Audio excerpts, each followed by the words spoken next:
뭐 제 그 아내가 중학교 때 이제 아버지가 돌아가셔가지고 아버지와의 동향이고 뭐 친분을 이렇게 얘기를 하면서 왔기 학문을 때문에 접근했던 사람이. 누구한테도 이렇게 박절하게 대하기는 참 어렵습니다. 제 아내의 그 현명하지 못한 처신으로 국민들께 걱정 끼쳐드린 부분에 대해서 사과를 드리고 있습니다. 지금 검찰에서 수사를 지금 시작한다고 발표한 부분에 대해서는 공정하고 엄정하게 잘 할 것이라고 저는 생각하고 있습니다.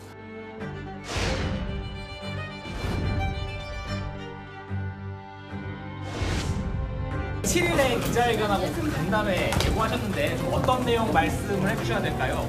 국민의 눈높이에 맞는 담화가 되길 기대하고요. 반드시 그래야 한다라고 생각합니다.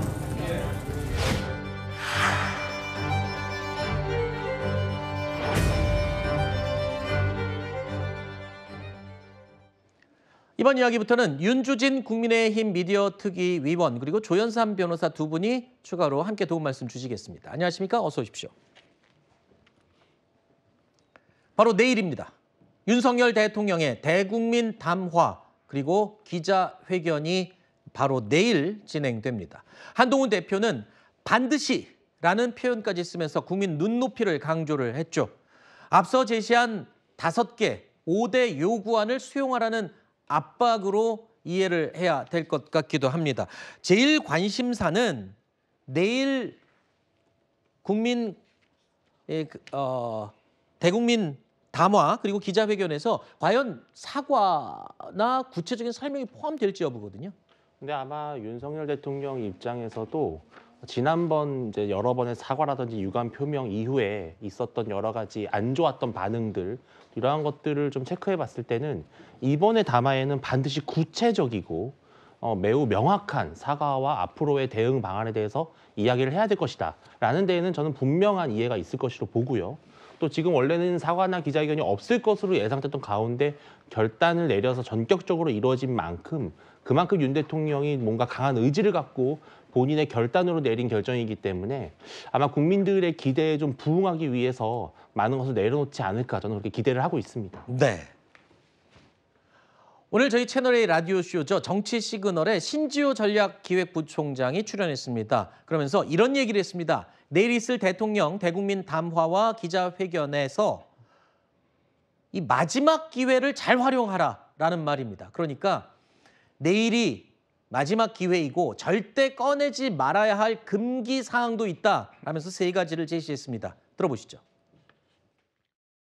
금기어 3개를 뽑아봤거든요. 뭐냐면 이건 불법은 아니잖아요. 근데 정치는 합법 불법 따지는 게 아닙니다. 그다음에요. 인위적인 인사 개편 안 한다. 이런 얘기인데 인사라는 것 자체가 인위적인 거죠. 이게 말이 안 돼. 마지막 하나는 뭐가 있을까요? 박절하지 못해서 그랬다. 지난 10월 21일 용산에서 있었던 대통령과 한동훈 대표와의 그 차담 이후에는요. 무슨 종북 목사 정치 브로커에는 아주 깍듯하게 또 이렇게 잘 친절하게 대해주면서 여당 대표한테는 그렇게 박절하게 대하느냐. 그렇게 되는 거죠. 자, 이렇게 얘기했습니다. 내일 대통령이 대국민 담화와 기자회견에서 절대 하지 말아야 할 말 3가지를 이 본인 개인 의제, 생각을 기반으로 얘기를 했는데 불법은 아니잖아요, 이 말. 그리고 인위적 인사 쇄신은 없다, 이 말. 박절하지 못해서 그렇다, 요 3가지. 동의하십니까? 말씀하신 3가지 금기어는 당연히 동의하는 부분이고요. 저는 추가적으로 네. 이번 대국민 담화와 기자회견에서 절대적으로 쓰면 안 되는 게 자화자찬식 성과 홍보가 아닌가 싶습니다. 네. 아마 대국민 담화에는 그동안의 국정 성과를 나열해서 말씀하실 가능성이 굉장히 높아 보이긴 하는데 그렇다고 하는 자체가 이번 대국민 담화의 진정성을 의심하게 한다. 저는 이번이 마지막 기회다. 성찰과 반성의 모습을 국민에게 보여줄 수 있는 마지막 기회임에도 불구하고 그런 자화자찬식 성과를 나열한다고 한다면 과연 국민들이 이번 담화에 대해서 얼마만큼 진정성 있는 대통령의 모습을 기대할 것인가 그런 의문이 들 수밖에 없을 것 같습니다. 네. 자, 역대 대통령들도 대국민 담화와 기자회견을 했었죠. 당시에도 기자회견은 국정 동력을 회복하는 다목적인 카드로 활용되기도 했습니다. 그런데 전화 위복의 계기가 되기도 했고 오히려 기자회견이 자충수가 된 경우도 있었습니다. 제 가까운 주변에서 집안에서 불미스러운 일들이 일어나서 국민 여러분께 큰 심려를 끼쳐드렸습니다. 고개 숙여 사과를 드립니다. 모두가 제 불찰입니다. 아시다시피 선거 때는 다양한 사람들의 의견을 많이 듣습니다. 최순실 씨는 과거 제가 어려움을 겪을 때 도와준 인연으로 개인적인 의견이나 소감을 전달해주는 역할을 하였습니다. 자, 내일 기자회견은 시간은 물론이고요. 질문 주제와 질문 개수, 제한을 모두 두지 않겠다 이렇게까지 얘기했습니다만 질문 개수와 시간을 제한하지 않는다고 하더라도 그 길다고 좋은 게 아니지 않습니까? 진짜 국민들이 듣고 싶은 부분의 내용이 나와야 속이 시원할 텐데 지금 과거 사례를 저희가 두 가지 예를 보여드렸습니다만 글쎄요. 성공했던 경우와 자충수가 됐던 경우 이거를 좀 잘 참고를 해야 될 것 같습니다. 맞습니다. 그럼에도 불구하고 윤석열 대통령이 과연 과거 사례를 봐서 정말 진정성 있는 사과나 내용들을 말할 것인가 저는 많은 의구심이 있고요. 아마도 이전에 했었던 담화나 그런데 거기에 있었던 내용처럼 아마 박절하지 못해 시즌 2가 되지 않을까라고 예측을 하고 있습니다. 왜냐하면 지금까지 보여왔던 지금 이미 김건희 여사도 외교 활동을 제외하고는 다 자제하겠다라고 밝히지 않았습니까? 근데 지금 국민들이 요구하는 것 그리고 민주당에서 요구하는 것은 뭐냐면 일단 김건희 여사가 모든 의혹을 털어낼 때까지는 아무 활동도 하지 말라는 겁니다. 이것도 뭐 너무 무리한 요구라고 하는 분들도 있지만 과거에 2021년 대선 과정에서 김건희 여사가 했던 그 약속을 지키라고 하는 것이기 때문에 네. 저희가 먼저 얘기를 꺼낸 것은 아니고요. 그렇기 때문에 과연 내일 윤석열 대통령이 김건희 여사와 관련돼서 또 명태균 씨와 관련돼서 아무리 많은 질문을 받는다고 해도 아무리 많은 답변을 한다고 해도 결국 진정성 있는 사과와 이런 것들이 없다면은 국민들께서는 공감해주지 않을 것이다, 이해해주지 않을 것이다라고 생각하고 있습니다. 김건희 여사의 활동 중단을 지금 콕 집어서 말씀해 주셨는데 사실은 이달 중순이죠. 대통령의 해외 순방이 예정이 돼 있습니다. 김건희 여사 동행 여부가 당연히 초미의 관심사일 수밖에 없죠. 한동훈 대표가 말하는 중단은 전면적인 중단을 말합니다. 중요한 외교 무대까지도 참석하지 말아야 되느냐. 그때그때마다 외교 관례에 따라서 꼭 필요한 외교 무대에 대해서 정무적 판단이 필요하다고 생각하고요. 그렇지 않은 경우에는 저는 그런 외교 무대에도 참석하시는 것은 자제할 필요가 있다고 생각합니다. 자, 한동훈 대표가 김 여사의 대외 활동 중단을 공개적으로 요구한 상황인데 사실 얼마 전까지만 해도 야당에서도 그런 얘기를 했어요. 꼭 나가야 될 영부인 행사마저 나가지 말라는 소리는 아니다. 그 이외에 논란이 될 만한 행보를 하지 말라는 거다라고 야권에서도 그렇게 얘기를 했었거든요. 그런데 어떻게 보십니까? 이번에 순방에 지금 상황의 특성을 고려할 때 순방도 혹시 나타나지 않을 가능성이 있어요? 어떻습니까? 지금 11월 이 안에 이루어지는 여러 가지 정치 일정을 봤을 때는 이재명 대표의 어떤 1심 선고도 있고요.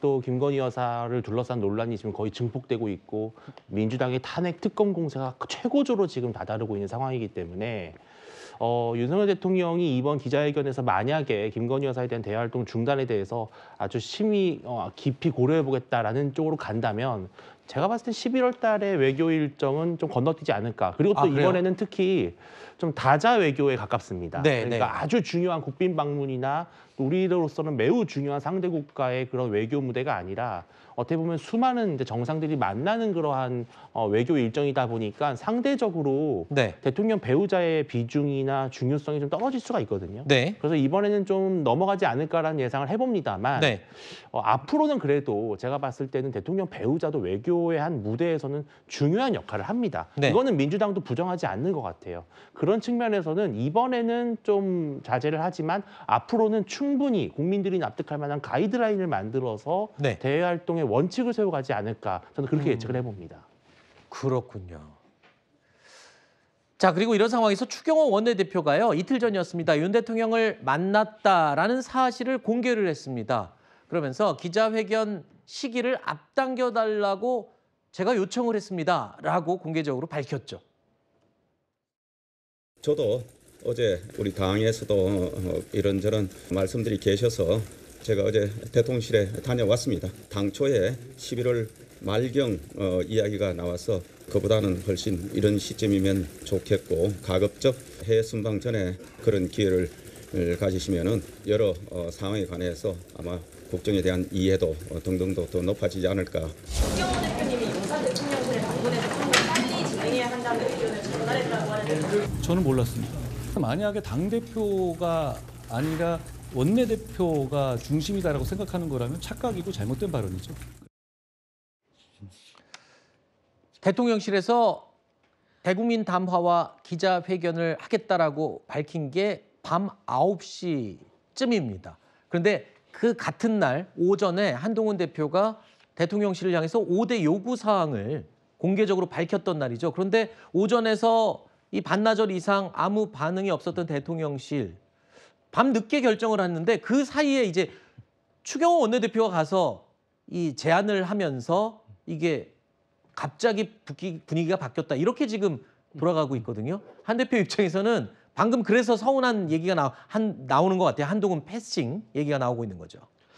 한동훈 대표 입장에서는 충분히 그럴 법하다는 생각이 들고요. 본인이 요구해서 대국민 담화를 발표한 것으로 생각했을 수도 있는데 결과적으로 봤을 때는 추경호 원내대표의 요청 때문에 대통령실을 받아들여서 대국민 담화를 하는 것처럼 보여지지 않았습니까? 대통령실에서도 추경호 원내대표와의 그런 요청에 대해서 발언이 나왔었고요. 그런 걸 살펴본다면 사실상 지금까지 당정 갈등뿐만 아니라 이제는 당 내에서도 원내대표와 당 대표 간의 갈등이 너무나 노골적으로 불거지는 게 아닌가라는 생각이 들고 그만큼 한동훈 대표가 당 내에서 당을 장악할 수 있는 그런 현실적인 능력과 권한이 너무나 미약해 보이지 않나라는 생각이 듭니다. 네. 그렇기 때문에 이번 대국민 담화 이후에 김건희 여사 특검법을 통과시키는 과정에서 한동훈 대표가 본인의 그런 정치적 역량을 보여줘야지만이 향후 전국에서 본인의 목소리를 조금 더 높일 수 있는 그러한 기회가 되지 않을까라는 생각도 듭니다. 네.